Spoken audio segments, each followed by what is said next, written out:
Ingeniero Gino Calderón, buenas tardes. Nuestro grupo va a empezar con el grupo número 1 que nos tocó. Vamos a proceder a resolver los ejercicios. Adelante. Problema número 1.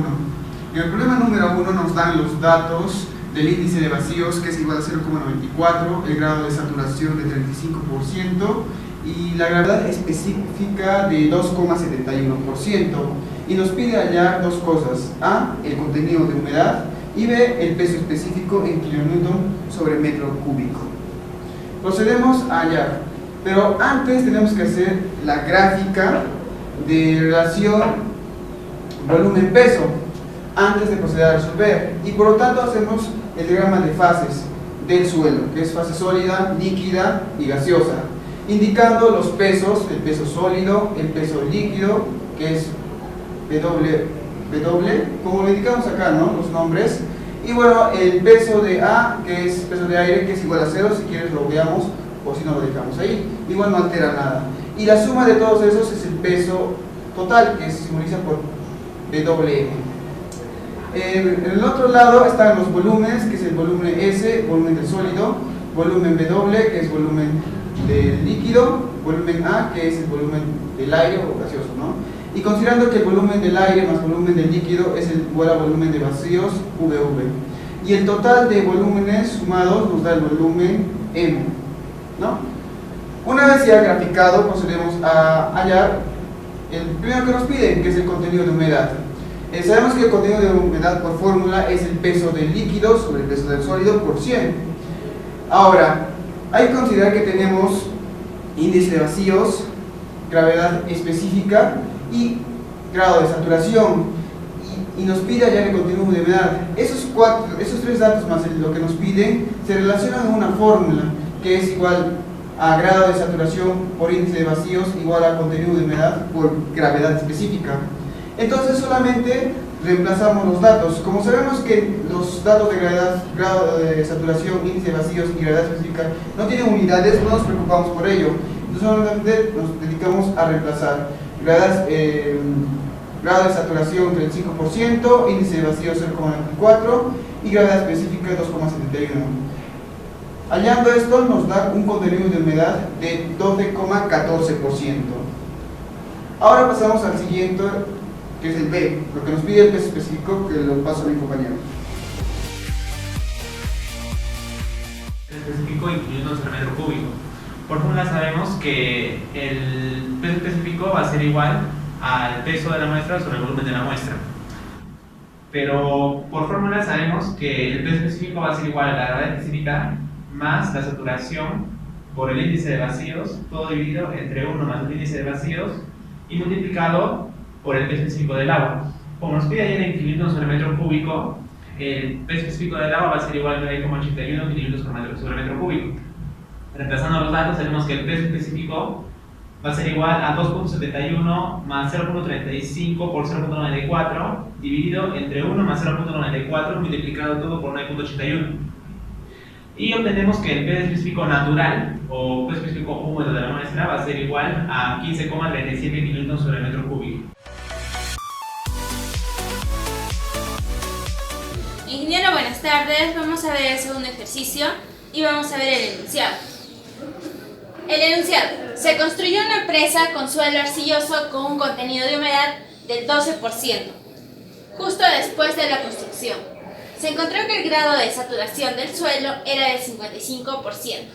El suelo absorbió el agua durante el mozón y su grado de saturación aumentó al 90%. Determina el contenido de agua del suelo en esta etapa. ¿Cuál será el grado de saturación si el contenido de humedad se reduce al 5% en estación seca? Y nos dan el dato de que G es igual a 2,68. Entonces, como primer paso, vamos a sacar los datos de nuestro enunciado. ¿Qué datos nos dan? Son tres. Es el contenido de humedad, el 12%, la saturación, 55%, y G, la gravedad, 2,68. Bien, teniendo estos datos, nosotros vamos a pasar a nuestro análisis, que tengo yo acá: sólido, agua y aire, ¿no? Luego, los cálculos. nosotros tenemos el porcentaje de saturación que nos da el 55%. Entonces, yo sé que la fórmula del contenido de humedad es esta. Lo que voy a hacer es reemplazar, pero ya convertido, que sería 0,12 a esto, y luego voy a separar y voy a crear esta nueva ecuación, mi primera ecuación. Número 2. Para saturación sabemos que esta es la fórmula. Luego, como yo tengo por dato saturación 55%, lo voy a reemplazar. También tendría de esta manera despejando mi ecuación número 2. Luego la gravedad. Utilizo esa fórmula también porque también tengo como dato. También lo despejo y tengo esta ecuación número 3. Luego, teniendo todas estas ecuaciones, yo de esta manera puedo hallar mi peso específico, y es que yo al reemplazarlo tengo 2.68. Luego, para los volúmenes, hallo con la misma ecuación, y una vez esto, reemplazando, tengo yo los volúmenes vacíos y luego tengo la densidad. La densidad, yo tengo la fórmula que es 1.12 del peso del sólido entre 0,65 peso del sólido, y me da como 1.72. Luego tengo la densidad pero seca, que yo tengo que ya reemplazo, que es 1.72 entre 1 más 0,2. Eso me daría 1.54.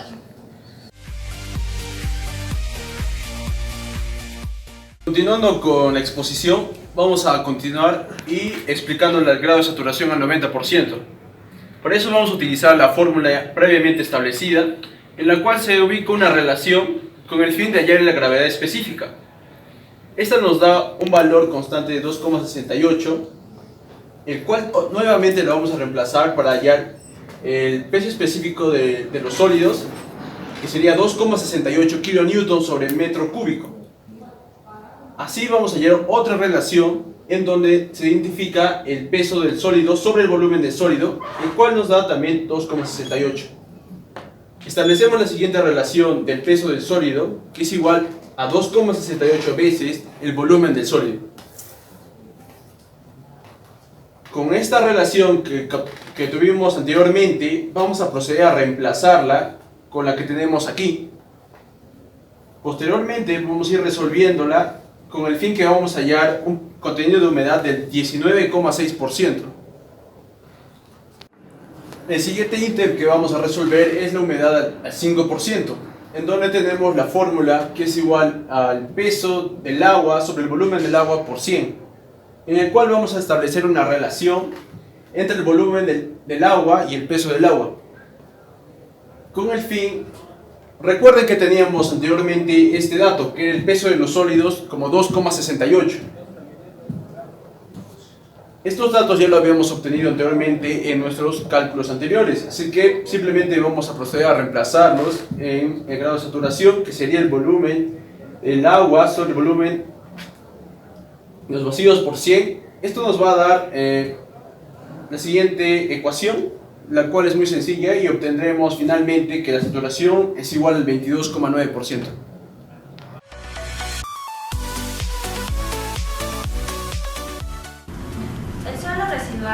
El suelo residual es derivado de la meteorización y la descomposición de la roca. Mayormente en los suelos residuales no se da un desplazamiento del suelo, en sí queda en el mismo lugar, se descompone la roca. Aquí tenemos el diagrama del perfil del suelo residual. Por ejemplo, podemos ver aquí que va desde roca sana hasta el suelo normal y pasa por un proceso de meteorización. Acá vemos que el suelo está algo meteorizado, moderadamente meteorizado, muy meteorizado y completamente meteorizado. Ya, aquí observamos que las propiedades de los suelos residuales son diferentes en cada región, ya que en los ambientes tropicales son heterogéneos y mayormente los suelos residuales se desarrollan en ambientes tropicales. ¿Sí? Y acá vemos las características de los suelos residuales. Son generalmente muy heterogéneos y son difíciles de muestrear y ensayar. Generalmente se encuentran en un estado húmedo no saturado y poseen zonas altas de permeabilidad. La heterogeneidad. ¿Qué es la heterogeneidad del suelo residual? Afecta principalmente a las aguas subterráneas. Siguiente. Aquí, viendo este gráfico, observamos que en las aguas subterráneas pasan a través de una fractura del suelo o de la roca, y entonces lo que perjudica es que no podemos ver, que es difícil ver la permeabilidad de los cambios de abertura. Aquí el proceso de meteorización. El proceso de meteorización es la descomposición de la roca tanto física, tanto química y mecánicamente. Acá tenemos la desintegración. La desintegración está dada por la descomposición de la partícula con relación al vacío y la porosidad del suelo.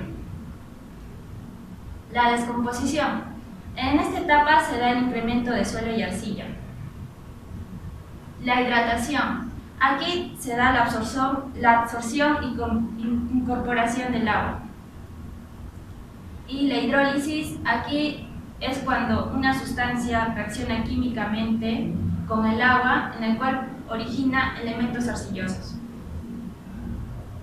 La oxidación. La oxidación se da por la acción del oxígeno y elementos metálicos, los cuales se transforman en disgregables al acompañarse con hidratación.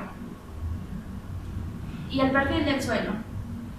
Para el perfil del suelo se da, ya que estamos diciendo que el suelo residual proviene de la descomposición de la roca y de la meteorización, esta meteorización crea horizontes, los cuales cada horizonte tiene propiedades físicas,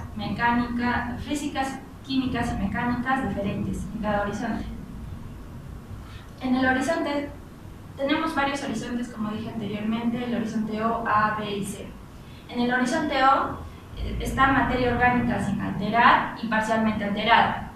En el horizonte A se encuentran las raíces de plantas y tienen color oscuro y contiene humus.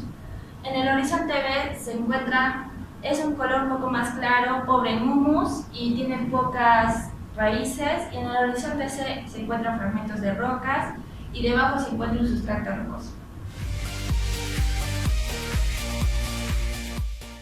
Con el tema me toca explicar la estructura de los suelos residuales. Primero son las juntas o diáclasas. Se encuentran abiertas actuando como conductores de agua. Estas, al pasar a través de las juntas, producen una meteorización debilitando las paredes que están en contacto. Otro serían las foliaciones.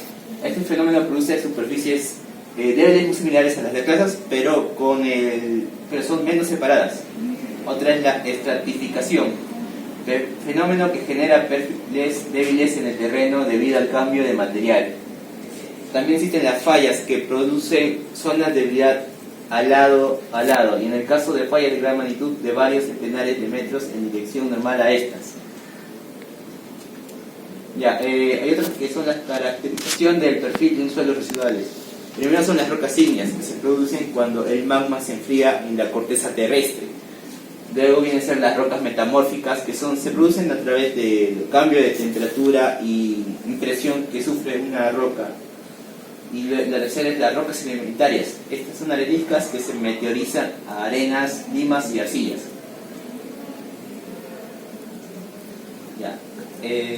También están los suelos aluviales meteorizados. Son formaciones aluviales de edad antigua que han sufrido procesos de meteorización por acción de descomposición, desintegración y oxidación. También está la plasticidad. Esta propiedad del suelo no depende de los elementos gruesos que contiene, sino únicamente de sus elementos finos. También está la relación de vacíos. La relación de vacíos representa el estado de los suelos en el sitio. La compresibilidad, que viene a ser la concisión de consolidación y permeabilidad, depende de la estructura del suelo, teniendo que distinguir entre suelos naturales y suelos compactados. También está el comportamiento y resistencia al corte. Estas propiedades se originan en función de la naturaleza de la roca original, la mineralogía derivada de los procesos de la meteorización física y química, el grado de saturación y los cambios inducidos por modificación del contenido de humedad.